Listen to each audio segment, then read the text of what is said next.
उत्तर प्रदेश में मौजूद एक ऐसा मंदिर जो रातों रात बनकर खड़ा हुआ था। जी हां, ये कहानी है बटेश्वर धाम की, जो वहां के एक राजा ने एक ही रात में बनवाकर खड़ा कर दिया था। ये मंदिर एक समय की बात है कि ये मंदिर कई सालों पुराना है। कहते हैं कि कई सालों पहले वहां पर एक राजा, बदन सिंह भदौरिया नाम का राजा रहा करता था, और यमुना नदी के पास राजा का किला बना हुआ था। कहते हैं कि एक दिन बटेश्वर धाम के राज्य में एक शेर ने एक लड़की को मार दिया था। फिर राजा को यह खबर लगी तो राजा शेर को मारने चले। तो फिर बटेश्वर धाम का राजा शेर को मारते समय दूसरे राज्य में घुस गए थे, और बटेश्वर के राजा को वहां सैनिकों ने बंदी बनाकर बहुत अपमान किया और फिर छोड़ दिया। बटेश्वर धाम के राजा बोले अपने सैनिकों से, ये बात अपने राज्य में पता नहीं चलनी चाहिए। परंतु बटेश्वर धाम राज्य में पता चल गया कि राजा को बंदी बना लिया था। बटेश्वर धाम राज्य के लोग क्रोधित होकर युद्ध के लिए तैयार थे, परंतु दोनों तरफ के ब्राह्मण ने एक हल निकाल लिया था। ब्राह्मण कहते हैं कि दोनों राजाओं की पत्नी गर्भ से है।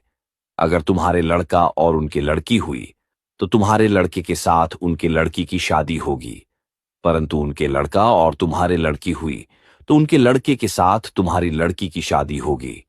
राजाओं को यह सार्थ मंजूर हो गई थी, परंतु दोनों रानियों के गर्भ से लड़की ने जन्म लिया।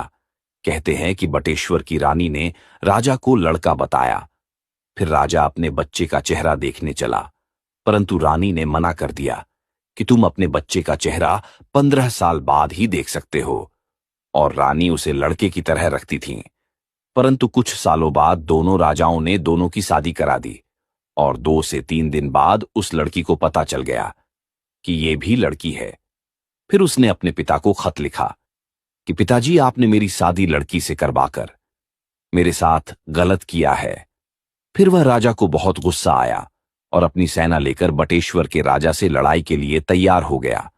फिर दोनों तरफ से युद्ध की तैयारी हो गई, परंतु बटेश्वर के राजा की लड़की गुस्सा में बोली कि ये सब मेरे लिए हो रहा है, मैं ही मर जाती हूं, और यमुना नदी में कूद गई।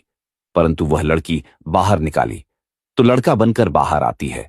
ये बात बटेश्वर धाम के राजा को पता चली तो बहुत प्रसन्न हुआ, और कुछ दिन बाद राजा ने यमुना नदी में बांध लगाकर नदी को सीधा बहाव दे दिया और भोलेनाथ के 101 मंदिर बनवा दिए। तब से यहां कई दूर दूर से लोग अपनी ख्वाहिश लेकर आते हैं। कहा जाता है कि राजा का वह